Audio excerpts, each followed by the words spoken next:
you see the lip balance and the nasal profile, it's good. Nasolabial angle is good. So this is before courses, this is after. You can see that it gets maintained well. Chúng ta thấy là đây là những bệnh nhân mà có cái mũi cao và cái góc mũi môi nó phù hợp. Nên đây là hình của bệnh nhân trước khi đặt Forceps và sau khi điều trị bằng Forceps. Let me show you my first adult patient in whom we had used forces. She was 16-year-old who complained of a little bit of gumminess in the smile, but was basically not happy with her bite. Thật ra đây là bệnh nhân đầu tiên mà chúng tôi đã điều trị, có thể nói là bệnh nhân là người trưởng thành, đó là sau khi đỉnh tăng trưởng. Thì bệnh nhân này đến không phải là do cái nụ cười của mình mà do cái khớp cắn. Intraorally, she had more like a class 2 div2 feature, with the molar being end-on, class 2 on one side and end-on on the other side. Chúng ta thấy là nhìn trong miệng bệnh nhân đó là bệnh nhân này là thuộc hạng 2 chi 2, tức là có cái răng khối lớn thì ở cái khớp cắn hạng 2 hai bên. We thought of using the forces in this case. This was during the initial leveling aligning. Again, you can see lower 3 molars not bracketed. This was a mistake. Đây là giai đoạn làm đều mà chúng ta lại thấy đó là hai cái răng khối nhỏ hàm dưới là không có gắn mắc cằm. We were trying different modifications. So in this case, we actually thought of placing the forces against the vertically placed circle, which now we have modified into the omega loop. Chúng ta thấy ở trường hợp này là chúng tôi đã đặt cái Forceps ở cái hàm dưới là ngay sát phía sau của cái vòng nhỏ mà ở trên cái dây cung của chúng ta. Nhưng mà sau này là chúng tôi đã đổi lại thành là cái omega loop giống như trong những cái phóng ảnh trước. Also, because the consolidation was not good, can you see the space between the canine and the first premolar on either side? That's because only the lower anteriors have drifted forward. Chúng ta thấy ở đây là có một cái khe giữa cái răng số 3 và răng số 4 hàm dưới, là tại vì là các răng nó không có được kết nối chặt chẽ với nhau, cho nên đó là cái khối răng phía trước nó đã bị đẩy ra phía trước. But we still managed to get her into a decent shape after some more post-functional orthodontics. Nhưng mà cuối cùng sau vài tháng điều trị, sau khi chúng ta tháo cái cụ mà chức năng đó, thì chúng tôi cũng đã giúp được bệnh nhân về được khớp cắn tương đối tốt. This is the immediate post-treatment. Đây là ngay sau khi hoàn tất điều trị. And then 1 year into retention. Đây là 1 năm sau khi là hoàn tất điều trị và có duy trì kết quả. You can see that there is a good interdigitation now of the premolars. Và chúng ta thấy khi này cái răng khối nhỏ nó đã ăn khớp với nhau rất là tốt. And that helps to keep it stable. Và chính cái điều này đã giúp cho kết quả được ổn định. This was how she finished. Đây là ca đã hoàn tất. Comparison intraoral. So sánh trước và sau điều trị. From class 2 div2 to a good class 1 occlusion. Chúng ta thấy đầu tiên đó là trường hợp này là hạng 2 chi 2 và đã kết thúc với là ở khớp cắn hạng 1 tốt hai bên. Before and after. Hình ngoài mặt trước và sau điều trị. Superimposition obviously didn't show much of skeletal change. You should remember that in adult patients, the chances of skeletal change would reduce even further. If you have 30% of change in younger individuals, growing individuals, it will become even lesser, maybe about 20% in adult patients. So don't expect too much of skeletal change anyway. Chúng ta thấy cái hình trồng phim đó là không có thay đổi nhiều về xương, mà tại vì thật ra là ở bệnh nhân trưởng thành đó là cái mức độ thay đổi về xương mà chúng ta có thể là mong chờ đó là còn ít hơn là ở những cái bé vị thành niên, vậy cho nên đó là hầu như là không có thay đổi về xương. Another class 2 div2 case. Đây là ca cuối cùng. You can see that he's got more of a subdivision, deep ovovite. Chúng ta thấy đây là bệnh nhân đó là hạng 1 mà gọi là hạng 1 subdivision, sau đó nó là có cái cán chìa và cán phủ rất là sâu. With the forces. Đây là Forceps. And after treatment. Và sau khi điều trị. I would seriously urge those of you who are interested in trying it out, use in class 2 div2 cases because they respond very well to this type of treatment. Nếu mà những anh chị nào mà muốn bắt đầu thực hiện cái cụ này thì có thể là chọn những cái trường hợp mà hạng 2. Now I show you cases in which only dentate class 2s exist. Even in them you can use the fixed functional appliances. Sau đây là những cái trường hợp mà bệnh nhân chỉ bị là khớp cắn hạng 2 mà thôi, nhưng mà chúng ta cũng có thể sử dụng những cái cụ chức năng. This particular gentleman had a periodontal compromised condition also. Chúng ta thấy bệnh nhân này là có mô nha chu suy yếu. As can be seen from the intraoral. Này nhìn rất là rõ trong miệng của bệnh nhân. We did use a utility arch for initial intrusion retraction in him and subsequently placed the forces. Và đầu tiên hết đó là tôi dùng cái cung mà chỉ có phần răng phía trước và phần khâu ở răng 6 để đúng răng, mà sau đó là chúng tôi mới gắn mắc cài trên toàn bộ các răng và dùng forceps. And what if you want some amount of molar distalization? You can get some amount of space distal to the second premolar because only the molar gets pushed behind. Chúng ta thấy ở đây là có cái khe nhỏ ở giữa răng số 5 và răng số 6, đó là chúng ta đã có một cái sự di sai rất là nhẹ của cái răng số 6. This is how we could finish. Đây là ca đã thành công. Intraoral. Hình trong miệng. He did need some amount of periodontal therapy even later. Và như vậy bệnh nhân này cần phải tiếp tục được điều trị nha chu sau khi điều trị. So comparison before. Đây là hình trước và sau điều trị. Another case. Đây là một trường hợp khác. Again, in this boy, he had more of a subdivision malocclusion, class 2 on one side, class 1 on the other side. You can see that the lower midline is off to the left and a deep bite with some amount of overshin. Đây là một bệnh nhân có khớp cắn hạng 1 một bên và hạng 2 bên còn lại. Chúng ta thấy cái độ cắn chìa nhiều, cái đường giữa hạng dưới thì nó lệch về phía bên trái và độ cắn sâu bên trái. In him again, we use the forces. This was during leveling alignment. Chúng ta đã chúng tôi quyết định sử dụng forceps. With the forces. Đây là forceps. These were cases in which we had started using the premolar brackets also. Đây là một trong những cái ca mà chúng tôi đã bắt đầu sử dụng, đã gắn mắc cài trên cái răng cối nhỏ.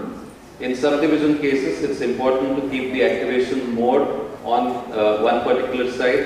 So if the midline is shifted to the left, you keep the activation more on the left side. Ở những cái trường hợp mà chúng ta thấy cái khớp cắn răng cối nó không đều ở hai bên đó, thì chúng ta phải nhớ là chúng ta phải dùng cái forceps mà nó mạnh hơn ở cái bên mà bị lệch. Ví dụ như trong trường hợp này đó là cái đường giữa hàm dưới là nó lệch về phía bên trái, vì cho nên là cái lực của cái forceps là nó sẽ mạnh hơn ở phía bên trái. And this is how we could finish. Đây là ca đã được hoàn tất. You can see in the installed pictures that what was a class 2 end-on to begin with has settled into a class 1 premolar relationship. Chúng ta thấy là ở cái bên ống ảnh bên phải là bệnh nhân có khớp cắn hạng 2 ban đầu đã trở về hạng 1. So the lower midline is slightly off though. Và tuy nhiên đó là cái đường giữa của bệnh nhân nó vẫn chưa có thật là thẳng với nhau. Comparison before and after. Hình trước và sau điều trị. These are the cases in which I could think or recommend you to use the forces in young adults, and this was what we published in the Orthodontic Perspectives in 2010. So there's one article on the applicability of forces in young adults, and those of you who are interested could borrow the copy from the 3M person. Ở đây là cái bài báo mà chúng tôi đã đăng ở trên cái tạp chí Orthodontic Perspectives vào năm 2010. Thì nếu các anh chị nào có hứng thú với việc sử dụng cái thí cụ mà chức năng ở trên cái đối tượng bệnh nhân trưởng thành trẻ thì có thể tìm đọc cái bài này. Now I show you one last case, a very interesting and a severe, a difficult case to manage with forces. Ở đây là một cái trường hợp cuối cùng và rất là khó, và nhất là chúng ta đã quyết định sử dụng forceps. Obviously, when you see such dentition, what do you think? You would think a surgery, right? Nếu mà chúng ta nhìn thấy cái hình như vậy thì chắc là mọi người cũng muốn là phẫu thuật chỉnh hàm. This lady was not getting married, unfortunately, and she wanted some kind of a treatment to make her look better, but her parents didn't want surgery. Bệnh nhân này đó là bệnh nhân chuẩn bị đám cưới, cho nên bệnh nhân muốn là mình đẹp hơn tí, nhưng mà ba mẹ của bệnh nhân đó thì không có chịu phẫu thuật. She was 22 years old at that time. Bệnh nhân mới 22 tuổi. And we had to do some kind of non-surgical treatment. Và chúng tôi đã cố gắng thực hiện cái điều trị mà không phải phẫu thuật, là một thách thức to lớn. So we started, we thought, let's try, let's give it a try. We gave the patient the same idea that it may or may not work. Let's see how it goes. Cái tư tưởng chúng tôi là thôi thì thử vậy, mà phải nói trước với bệnh nhân là có thể là nó không có kết quả thôi. Initial intrusion retraction with the utility, then the forces. Sau đó là chúng tôi đã sử dụng cái khung mà 4 răng trước và răng cối lớn, sau đó là sử dụng forceps. And this is how she looked immediately after the forces. Đây là ngay sau khi chúng tôi tháo forceps. And after treatment. Là sau khi hoàn tất điều trị. Now the lower teeth are seen with the upper teeth. Chúng tôi thấy là cái vùng thắt khớp cắn mình đang trước rất là tốt. Some intrusion, but also some mandibular posturing. Chúng ta thấy đó là có cái sự lún của răng hàm trên hàm dưới. You can see the external change also. Đây là một ngoài mặt của bệnh nhân. And within 6 months of doing this particular treatment, she got married. Sau 6 tháng sau thì đám cưới. She was very happy. We knew that we didn't achieve too much of skeletal change as could be seen from this particular picture. There was more of a dental proclination seen, but then this was the only way that we could have handled this particular girl. Bệnh nhân rất là phấn khởi, mặc dù là bác sĩ thì không thấy có sự thay đổi xương nào hết, nhưng mà là vì là răng cửa hàm dưới nó có chìa ra trước nên là đã cải thiện được một cái khớp cắn ban đầu rất là dữ dội. Finally, coming to which cases you should try and avoid using the forces, I would say that mainly it's the high angle cases in which I would try to avoid forces, or even cases with moderate proclination of the lower incisors. If you do not want to extract, then better think of a surgical plan. Những trường hợp nào chúng ta nên tránh phẫu thuật đầu tiên đó là những trường hợp mà có dạng mặt dài, đó là phát triển gốc mỡ. Và cái trường hợp thứ hai đó là những trường hợp mà có cái răng cửa hàm dưới ban đầu nó đã nghiêng chìa khá hoặc là nhiều rồi, thì chúng ta không có nên sử dụng phẫu thuật, hoặc là phải phối hợp với lại nhổ răng, hoặc là phải nghĩ đến phẫu thuật. Finally, a few clinical tips for forces in young adults. The most important thing is that you should keep the forces on for at least 6 months of active phase and 3 to 4 months of deactivation phase. It's compulsory. Ở những mà bệnh nhân trưởng thành mà trẻ, chúng ta vẫn có thể sử dụng cái cơ chế mà điều trị sai hình hạng 2 như nãy giờ chúng ta đã nói, nhưng mà chúng ta phải lưu ý là phải để cái cụ khoảng 6 tháng trong cái tình trạng đó là có lực, và sau đó là 3 tới 4 tháng mà không lực để duy trì kết quả. How does this work? Mainly you need to remember that you get more of dentoalveolar corrections, only about 25% of skeletal change at the most. Chúng ta cần phải nhớ trong đầu là chúng ta chủ yếu là chỉ được cái điều chỉnh cái xương hổ răng mà thôi, mà bởi vì chỉ có 25% đó là điều chỉnh xương nền. You get more of protrusion of the upper incisors and therefore the upper lip and reduction in the profile convexity, while the lower anteriors do move forward a little. Chúng ta thấy cái tác động chủ yếu của chúng ta là chúng ta có một cái sự lui của cái răng cửa hàm trên là như vậy, lui cái môi trên, và nó làm cho bệnh nhân nhìn cái mặt đó là giảm cái độ cong lồi, trong khi là chúng ta có nghiêng chìa nhẹ cái răng cửa hàm dưới. Based on the MRI data of people like Panchers, they have also shown some amount of condylar as well as glenoid fossa remodeling, and therefore a thin projection increase of the maximum up to about 2 millimeters only. Theo nghiên cứu của Panchers thì ở những đối tượng này chúng ta vẫn có những cái sự tái cấu trúc ít, nhưng mà của vùng là đầu lồi cầu và cái vùng hõm khớp của hàm khớp, và đồng thời có một cái sự bồi đắp xương đưa cái cầm ra phía trước khoảng là 2 mm tối đa. In other words, more of a dentoalveolar correction. Như vậy có nghĩa là chúng ta chỉ có chỉnh sửa được cái vùng mà xương hổ răng. What about problems to the TMJ or stability? Nếu vậy thì cái khớp thái dương hàm là sao, hoặc là cái vấn đề mà giữ ổn định cái kết quả như thế nào? Up to 2008, this group of Panchers and Sabine group, they showed that on a 3-year follow-up, there was no noteworthy relapse noticed in majority of the patients. Now they have more of a 6-year follow-up, and again the cases are holding well. Chúng ta thấy là theo nghiên cứu của Roth năm 2008 đó, tức là sau khi đã hoàn tất điều trị 2-3 năm đó, thì không có thấy tái phát gì đáng kể ở những cái bệnh nhân này hết, và cho tới năm nay là 2012 đó là họ đã có một cái thời gian theo dõi tới 6 năm rồi, là cũng không có cái vấn đề gì đặc biệt xảy ra. I would urge you to read some of the articles written by Panchers and group, mainly appeared in the American Journal of Orthodontics in the last 4 to 5 years. Tôi đề nghị các anh chị nên tìm đọc các tạp chí, các bài của Root và Panchers được đăng trên tạp chí Azodon. The other area of concern for most of you would be, what about TMJ changes? Would there be any harm to the temporomandibular joint and the articular disc?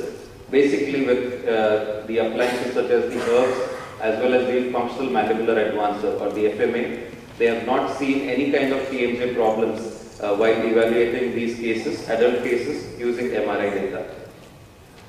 Và chúng ta thấy là như vậy cái mối quan tâm là mình có làm hại đến cái khớp thái dương hàm hay không, thì theo nhiều nghiên cứu là thấy là không có cái vấn đề hại nào đến khớp thái dương hàm gây ra bởi cái khí cụ hợp hoặc là khí cụ đưa hàm dưới ra trước, và khảo sát trên MRI. In fact, these appliances have been used and recommended in cases of disc repositioning, what is known as the Farrar effect. Thật ra đó là chính cái khí cụ chức năng này nó lại còn được là khuyên dùng trong những cái trường hợp mà có di lệch dị khớp. In conclusion, so what do we have about the fixed functional appliances in young adults? If I ask the question, is there a role? I would say definitely yes. There is a role for fixed functionals in young adults, but it is unwise, it is unrealistic and impractical to expect the same type of correction as would happen in an adolescent.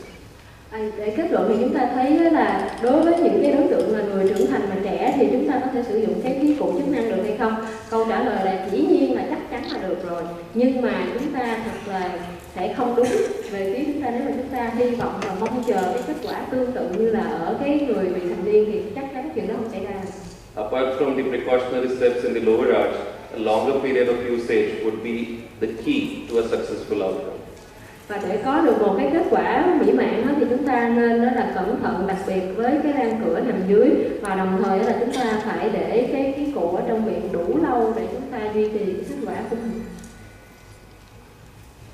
Again, if you have to look at what might unfold in the future, the most important thing or the most exciting thing for me would be to have bone-anchored fixed functional appliances. And people have already started looking at using the temporary anchorage devices and the forces on top. Cái điều mà tôi rất là mong chờ trong tương lai nhất đó là có một cái khí cụ chức năng gắn dính nhưng mà lại tựa trên những cái neo chặn xương. Ví dụ như người ta có thể cắm một cái mini disc xong rồi người ta là dùng cái forceps ở trên đó chẳng hạn. So take home message from my side is definitely that we have to give more importance to the final aesthetics. But what is exciting is that you can use fixed functional appliances in borderline skeletal malocclusions, though they have already finished their growth spurt.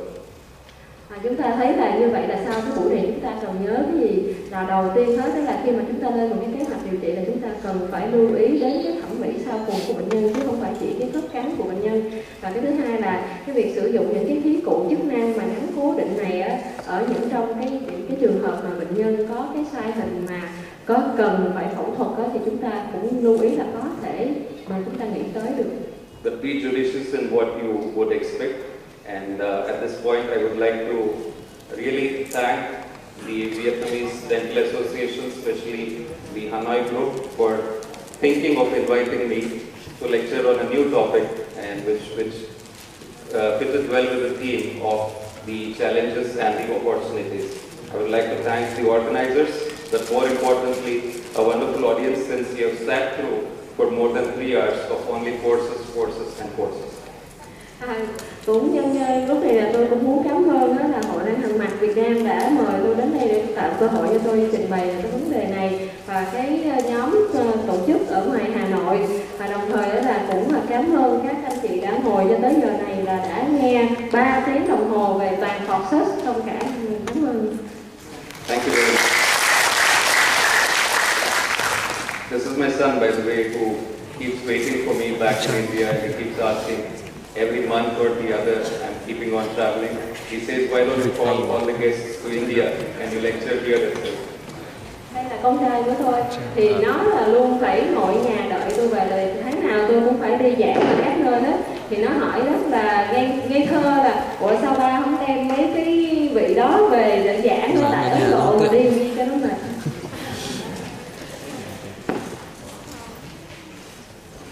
Biết là trong mình có một số câu hỏi để em xem lại có câu nào bị sót.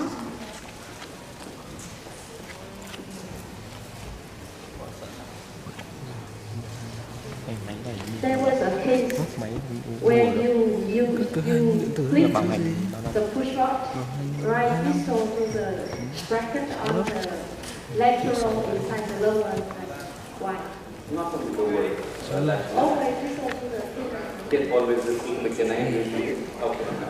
Distal to the canine, but in some cases, people like Almetro and also Wilwalk They have been doing it between the two premolars. That's called as the bicuspid hookup.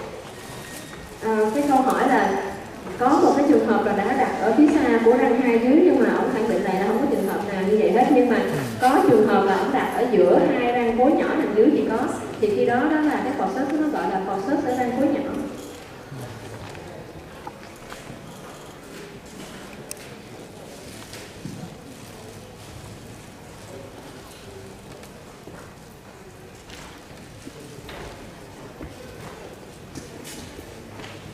If we don't want any visualization of the upper molars, what can we do?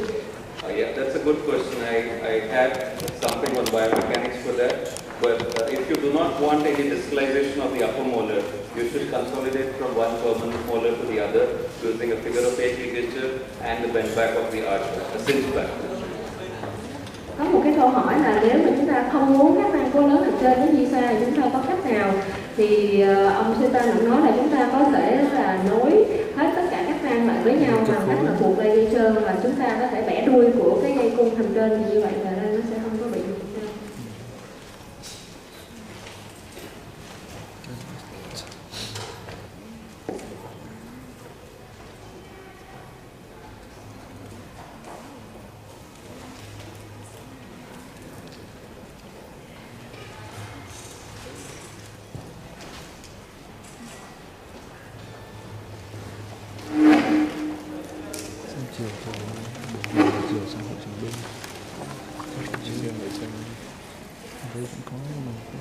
Can we indicate forceps in the case where the maxilla was exposed in the class 2 case? In maybe those cases in which the A point may be only slightly ahead, but the teeth are proclined. In other words, you need more of retroclination of the incisors. In those cases you can. But a true maxillary protrusion, I don't think would be a very good case for using force. With proclination. Yeah, but then the A point could be ahead because of the proclined teeth. So the minute you start moving it back,